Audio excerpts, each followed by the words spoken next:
See, Wray 8-1-1. He has a draw right now, so slightly different record for the two players. Boswell in 7th going this round, so there are 7 players at 9-1 or better in the tournament. Wray wins the die roll. He will be on the play.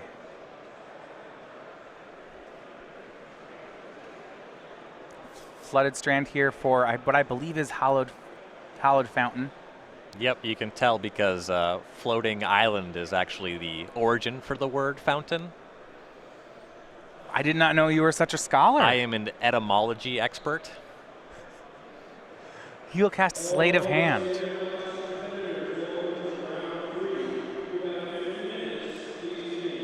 Sleight of Hand, we saw yesterday Dan Jessup playing a Jeskai Ascension deck. An exclusion from that deck, I really do like it in this style of strategy, though. Yes. That's the first thing that I looked for when I saw you say Jeskai mana, a bunch of cantrips. You know, Jeskai Ascendancy just makes them get you an extra loot on every cast.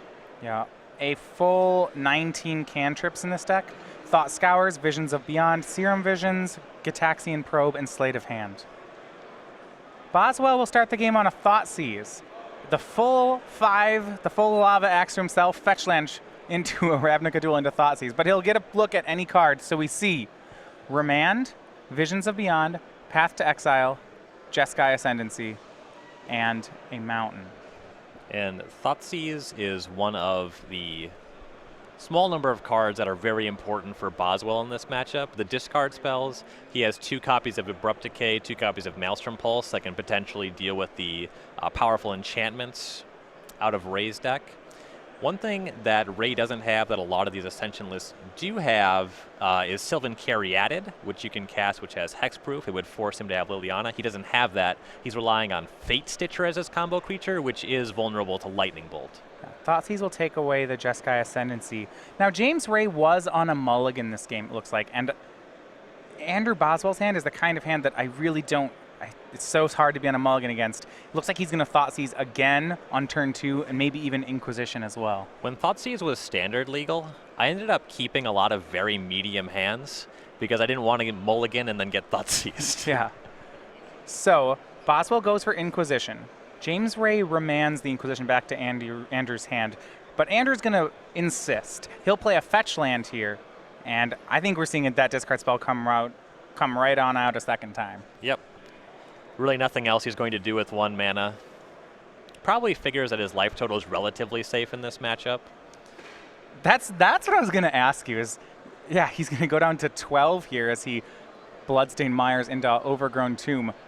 Is there a certain point at which Andrew needs to worry about James just sending lightning bolts upstairs? Yeah, you know, there are 4 lightning bolts on the deck. So at 12, you know, those all just get there. I suppose that's all the burn he has. Doesn't necessarily know about the Pyromancer's Ascensions, so that makes it so it's just a 2 lightning bolt job. All right, so we look at the hand again. This is after a draw and after a remand. So it's Is It Charm, Visions of Beyond, Path to Exile, and Wandering Fumarole is what's left. I'd be curious to know how many players have ever drawn 3 cards with Visions of Beyond in a 60-card format. Look, that's the kind of card that I love to play, and I'm going to say I have yet to do it. I've had it in some decks, and yeah, it was always See-Through Sands? Reach Through Mists? Reach Through Mists. Sift Through Sands is the one you have to cast 3rd. Sure. Because you got to get the unspeakable. Andrew will play Liliana of the Veil on turn 3. And this is just Junding at its best against combo. Discard, discard, discard each turn. Yep. And you look at his hand, Kolaghan's Command, Thoughtseize are in his hand. He's not going to let up on the discard. No. And this is a great game plan here. He doesn't want to have cards like Terminate. If he draws them, he can just pitch them to Liliana. His position is fantastic. Visions of Beyond from James.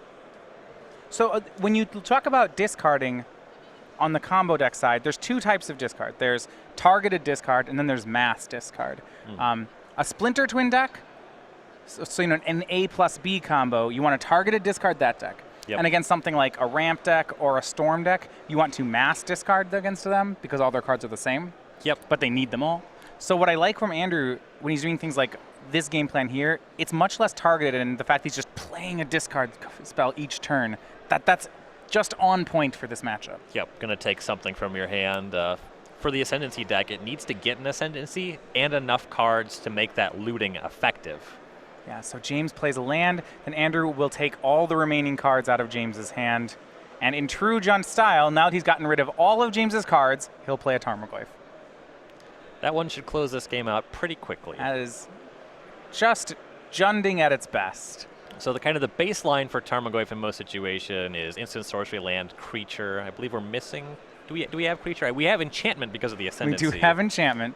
We don't have any creatures yet. Andrew, the way you would get that is Andrew would have to discard one to his own Liliana. Right. Yeah, instant sorcery, enchantment land. A Fate Stitcher on Ray's side would do it. What is the fifth card type that makes it a 5/6? James draws off the top. It's going to be a Serum Visions.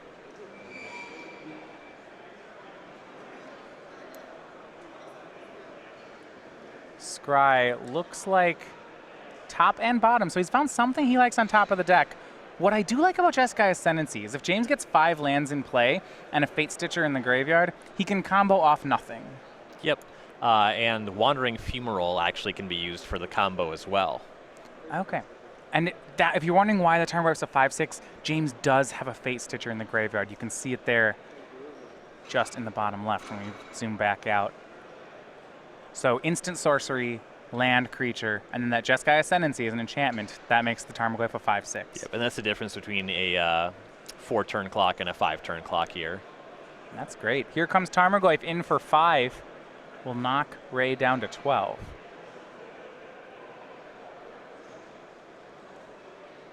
And for Andrew Boswell, here comes Kolaghan's Command. Let's see what modes he wants. It's on the stack. James will Thought Scour in response. Just gets a second Fate Stitcher into the yard and another enchantment. It was, looks like we had discard a card as the mode picked. And deal 2 damage, so raise down to 10. And now Liliana ticks to 6. 2 more attacks from Tarmogoyf will get there now. But there's 2 Fate Stitchers in Ray's graveyard. And he'll unearth 1 Fate Stitcher. It untaps the Hallowed Fountain. He unearths another Fate Stitcher. He's going for it. Boswell's got no cards. Just what does James Wray have here? Then he'll play Serum Visions. Well, he needs to be able to get Ascension and actually cast another spell. So I don't think he was really playing to anything there. He didn't have enough mana to cast Ascension and, say, flashback. Yeah, his and then play a Faithless Gitaxian Looting Probe or like something that. like Yeah, he would need to have another card for a Gitaxian Probe.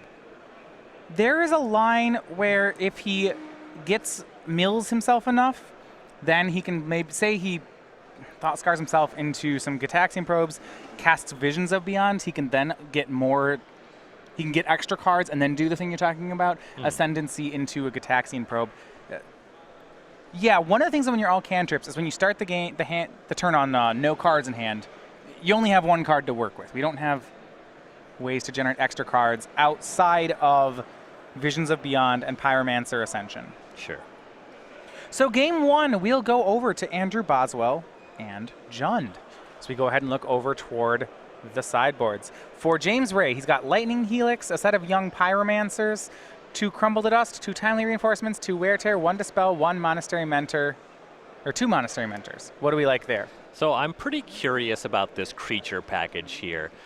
So you have to expect that Boswell is going to be boarding out most, if not all, of his creature removal. And we saw him aggressively discarding his Lightning Bolts to Liliana of the Veil in that first game. So there's a good chance that even those are getting sideboarded out. So the Pyromancer and the Monastery Mentor plan, that could potentially be very potent here. And one way or the other, I could see an argument for Dispel to protect, Fate Stitcher on a combo turn, or either of those creatures in the face of a lot of the removal spells from Boswell. Yeah, over to Andrew Boswell on Jund. He has a very Jund-esque sideboard, lots of different types of removal depending on the matchup. He's got Fulminator Mages, Kitchen Finks, and Ancient Grudges in multiples. None of those seem like they're right for this matchup, but then how about the one-ofs? So Thoughtseize and Duress here are great. We saw that. That was an entire game plan game 1. So getting in more of that, getting rid of the Terminates and what have you, that's just a clear upgrade there. Grafdigger's Cage would stop Fate Stitcher from coming out of the graveyard, so I could see Grafdigger's Cage coming in here. And I actually don't hate Fulminator Mage. The Wandering Fumarole is one of the ways for the Ascendancy combo to get going, and also Ascendancy is a little bit tight on mana. You can Fulminator Mage them potentially off of a color or off of enough mana to really cast as many cantrips as they need to get going.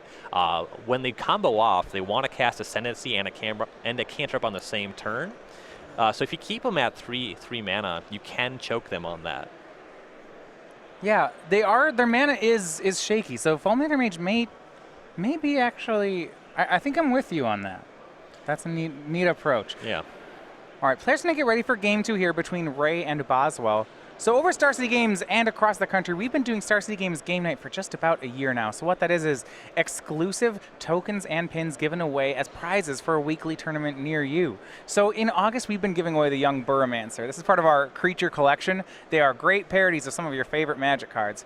4 Young Pyromancers, for example, in James Wray's deck. You know, maybe you're not as much of a fan of the Pyromancer, but how about a Burromancer? You can win that on a pin, you can wear it around on your lapels, you can put them into play as tokens just for playing in those tournaments. I kind of wish that this was the art on the actual card. I just like this a lot better. You're making this elemental tokens. So next month we'll be premiering, you can win the Bone Chewer Giant. This is, of course, you know, everyone's favorite dog from Morningtide. Yeah, play on Stone Hewer Giant. Stoneforge Mystic number 2 in your commander deck, as you might know it. Or maybe number 3, you know, Steel Shaper's Gift is like a better card. I don't know how much efficiency matters in that format. They let you play Soul Ring, so whatever. I think my favorite part of this card is that he has a tennis ball around his neck. I just caught that now, but that's phenomenal. Yeah, these things are all great. All right, if your store gets registered in time, we can get you signed up for the October promo, and that is Hedgehog Hog. A play on the unhinged card at Atog Slumber Party. Yeah. Apparently this is a real Magic card. I didn't know that Atog Slumber Party was a thing, but yeah. Apparently this is not an unhinged card. It's from Odyssey. Odyssey, Atog, the Atog that eats other Atogs because we have to go deeper. You can find this on tokens and pins. So find out a location and get signed up at starcitygames.com/game-night. Right now, we are still resolving mulligans for our second game. Andrew Boswell has kept on a 5-card hand, scrying to the top. Now, the creature light combo decks are going to put more pressure on Jun's interaction than a lot of the other decks. So mulliganing aggressively to find a discard spell, to find an Abrupt Decay, are going to be quite important for Boswell in this matchup.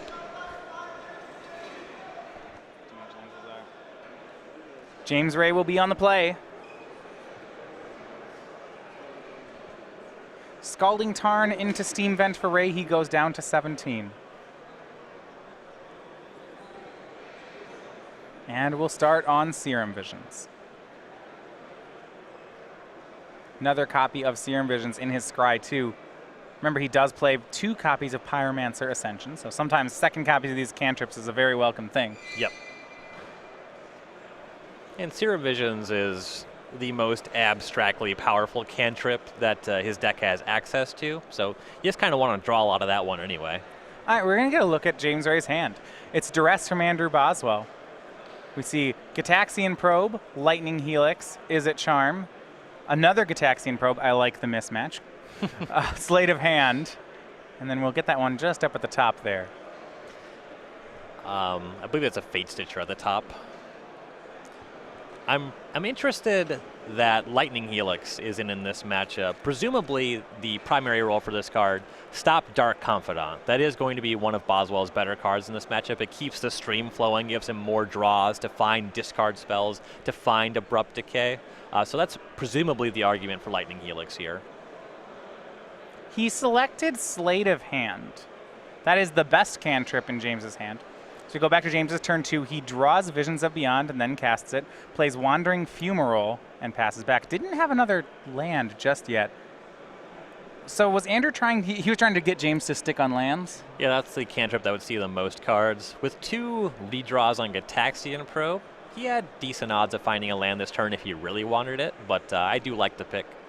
Yeah, I mean, the concern is that James Serum Vision's turn 1, well, too. here's a great thing about not having to cast those probes last turn. I believe Young Pyromancer is the pickup here. So here's our Pyromancer, no longer in burrow form. He meant to play Gitaxian Probe. You can't do that with Fate Stitcher. But now he'll start firing off the probes. On the plus side, Boswell already knew about that card, so not too big of a gaffe. Now we'll get to look at Boswell's hand.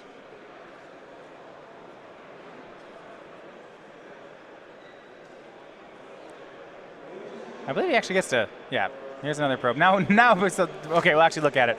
Boswell, Huntmaster, Chandra Pyromaster, Liliana of the Veil, and one more land in Stomping Ground. Liliana looked great in game 1. It looks quite poor here. Chandra is quite good against Young Pyromancer, but it looks to be a little slow here. Boswell needs at least 2 more turns to cast that because he only has 1 more land in hand. Right. If James' deck falters some here, those 4-drops from Boswell look like they could be very good. Yeah. He has to start making things happen fast, though. And yeah, there's already still a Lightning Helix in Ray's hand that Boswell knows about. So not really a safe board for Huntmaster of the Fells.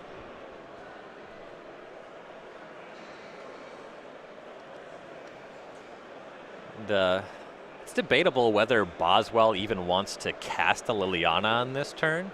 He would have to play Stomping Ground untap, pay 2 life for that, and then the best mode is realistically plussing it, -2 to kill an elemental token, and then soak up a damage from the other one. Not very exciting. It's fine. I could see making that line, but the problem with the +1 play is Boswell wants all of his cards. Yeah, I feel like these plays help Boswell trade, but he wants to be winning. Yes. He might have to try for winning in game 3, though. Liliana of the Veil is the turn 3 play for Andrew Boswell. He's going to tick her up, it looks like, to 4 loyalty. Fate Stitcher discarded by James, Dark Confidant by Boswell. And now on end step, James will Thought Scour, getting a 3rd elemental token. Yeah, and so Boswell knew that Dark Confidant would be dead on arrival. He's already seen Ray's hand. He can deal with it. So I like the discard play here, though this Liliana is probably going to be biting it pretty quickly here. A nice mix of Donegans and Van Meters for Ray, but they're going to do a great job of taking down Liliana. Here's Sleight of Hand making a 4th elemental. It's a party and everyone's invited. And I'm not even sure James needs Jeskai Ascendancy anymore. This Young Pyromancer is just running away with the game. We're also going to see some pretty interesting sideboard shenanigans. Should we see a game 3 here? There's going to be a question for Boswell. Do I need Terminates? Can I beat a Young Pyromancer draw? Is Young Pyromancer going to be there in game 3? I like this sideboard package a lot. So 4 damage goes at Liliana, 1 at Andrew. He's down to 14. And now he casts Fulminator Mage. So he has brought those in from the sideboard. Yep, that one's going to be a lot better on the play. But yeah, I like having it in this matchup. Does knowledge of this, now that James knows that Boswell has them, does that matter for a possible 3rd game? It does. There's not much he can do about it. He just, might incentivize a hand that is able to make more land drops a little bit higher. He can maybe scry more intelligently on his Serum Visions. Right. But there's going to be the question, is Fulminator Mage maybe the card that goes back to the sideboard? Should some Terminates come back into the deck for Boswell? Some more cantrips on end step there from James. He now has 6 elementals to go with Young Pyromancer. A swing of all the elementals. It looks like Fulminator Mage will block 1, but 5 will come across. Good block.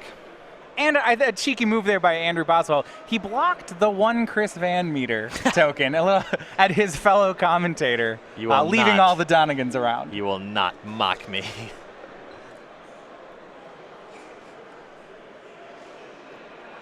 Boswell draws, passes. His hand has 2 4-drops in it. And James looks like he's been keeping himself covered here. He has an Izzet Charm for a possible Chandra. He has a Lightning Helix for a possible Huntmaster. If I'm Ray here, I want to get that CVM back on the table as fast as possible. Ooh, I like this. This is cute. Okay, so Izzet Charm's going to be cast by James, and he's going to remand his own Izzet Charm. So what I like from James here, he baited Andrew Boswell with this play, and Andrew didn't take the bait, but it's a really neat one. So first he Izzet Charms to deal 2 to Fulminator Mage. Andrew could sacrifice in response, and if he does, James can then remand the Izzet Charm. It's risk. Well, what's happening here? He has to hold priority if there's going to be no sacrifice so that he can remand the spell. Yeah. He would have to be okay with Andrew not sacrificing to do that play. Right. So what happens is that happens. James actually just immediately remands the spell, and then Andrew uses Kolaghan's Command to kill the Young Pyromancer, but that's still not enough, and then Andrew scoops to the elemental tokens. Now things are going to get pretty interesting. All right. So back to the drawing board. Andrew lost the game. Well, he did mull the 5. You don't want to take anything away from that. Yep. But to an uncontested Young Pyromancer, maybe he's boarded out some number of lightning bolts. Okay. He's got a disfigure in his sideboard. What I really like, we just saw Wray, if you caught it, shuffling his 75 together, keeping Boswell guessing what is going to be in the deck for game 3. I love these mind games with this kind of deck. This is how you get your advantage in this matchup. The creature package is good sometimes. It's bad if against Boswell's main deck configuration. You expect it to be good in the first sideboard game, and you leave him guessing as to what he needs to do in the third game. So what I like here, I'm not sure that Boswell was caught off guard in game 2. We saw Chandra Pyromaster in game 2, and Andrew Boswell had actually brought it in. If he was not expecting Young Pyromancer, why would he made that play? It does draw extra cards, and he does have some stuff in his main deck that he wants to get out. The Terminates, presumably some number of Lightning Bolt were coming out. It's possible that Boswell was aware of this plan. But the Pyromaster, I think, is good against both configurations. Do you go so far as to board in your Disfigure? I guess can hit a Fate Stitcher, and it would be great against a Young Pyromancer. Yeah, I think Disfigure plays against either configuration here. All right, so Andrew Boswell, 9-1, fellow commentator here over on SCG Live, also a member of Team Card Hoarder. The 32-year-old from Sugarloaf, New York, has a full top 8 of top 8s at Opens, including a win. He's quite the interesting individual, a professional ceramic artist, actually, on top of being a both commentator and Magic Pro. Yeah, he does a few things. Jack of several trades. And for him, he's been very quietly having a string of good finishes here. He had a great finish over at Grand Prix Minneapolis just a couple months ago, nearly making the top 8 at that event. And it seems like just about every event I see him play in, he is pushing the top 32. Yeah, he's been putting up very consistent results. Pretty much everything he's been playing as of late. Of course, 8 open top 8s and a win to his name. He's got a very solid resume. Yeah, not an unreasonable pick. This year, we are having a lot of SCG Live players making deep runs. We saw Craig Krempels losing the finals of the Invitational. Would not be surprised to see Boswell do something similar. Yeah.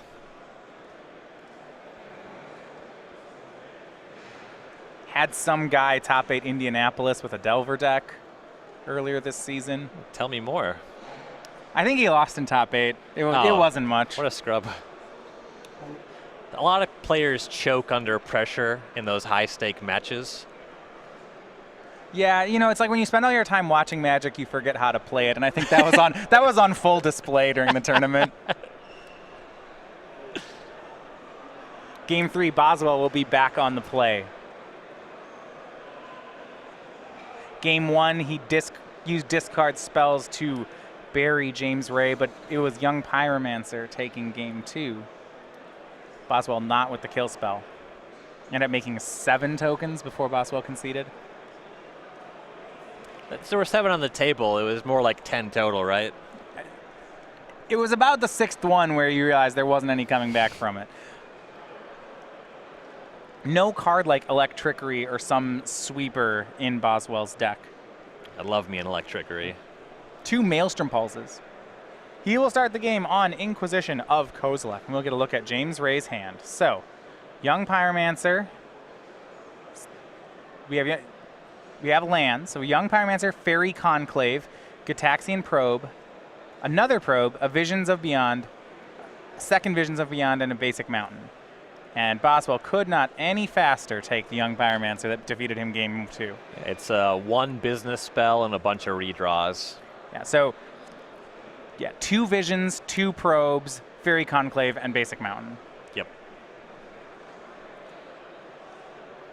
I like the pick for the Urza block Fairy Conclave. You think more a fan of that than 10th edition? Easily. I'm shocked. His deck is mostly foils. I could see going for the Summer of Magic foil, though this is the Urza block foil copy. He'll play Fairy Conclave and pass. The draw for the turn was Sleight of Hand from Wray, so now up to 5 cantrips. And Boswell's going to take another look. Sees that he drew a cantrip. Boswell says, yeah, I'll take that one. Now the question is, does Boswell have a second land? And I don't believe he did. Ugh. This is a very daring keep from Boswell. So what he kept was a hand of Inquisition and 2 Thought Seizes and a Dark Confidant, 1 land on the play.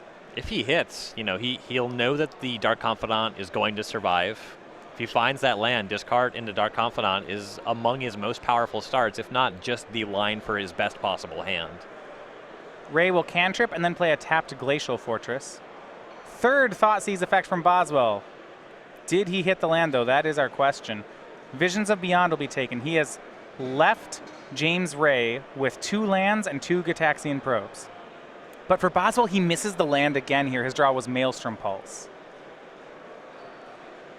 He has a little bit of time. Ray's hand is still not really doing anything, though this draw is phenomenal. Yeah, he draws a copy of Young Pyromancer. And now those 2 Gitaxian Probes, they don't look nearly as bad. No. So he'll cast the first, and this is looking to be a repeat of game 2, gets an elemental token. I like Wray paying life, at least for the first copy here. If he finds another 1-mana cantrip to cast, he'll be able to cast 3 spells on this turn and make 3 tokens. 2 Dark Confidants, a Tarmogoyf, a Kolaghan's Command, and a Maelstrom Pulse are in Boswell's hand. So if he can start running lands off the top, he does have an answer to these elementals. Yes. Though, yeah, it would take 2 turns of casting 3-mana spells to deal with the elementals and the Pyromancer. 2nd probe from James makes another elemental. His first probe drew a copy of Path to Exile. The second one drew an Izzet Charm. That Izzet Charm may very well lock this game up, even if Boswell hits. All right, well, Boswell hits. It's Wooded Foothills, and now he gets to have his pick of 2 drops. Tarmogoyf to block, or Dark Confidant to hit the 3rd land. This is a big choice. Yeah, he doesn't know the contents of Ray's hand anymore.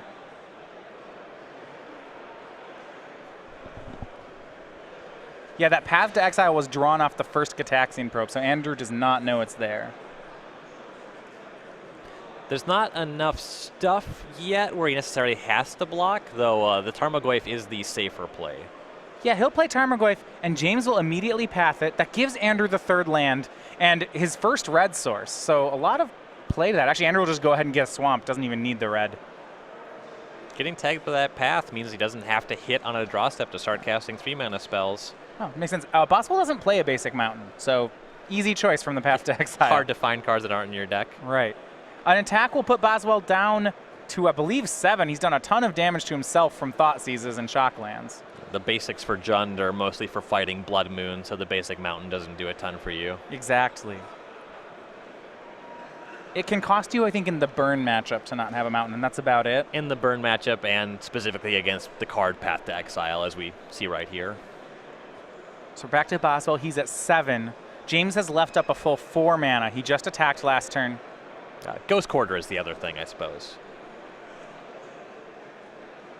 You'd expect from Boswell's seat that James is going to untap and kill you. There's only 5 power here, but you put him as being able to make 2 more. Yeah, you've seen Lightning Helix out of the deck. There's a couple ways to do this. You can just cast a couple spells, and Fairy Conclave can just be activated as well. I suppose James knows that Andrew has no red for the command. He can just activate Conclave and swing lethal. Yep.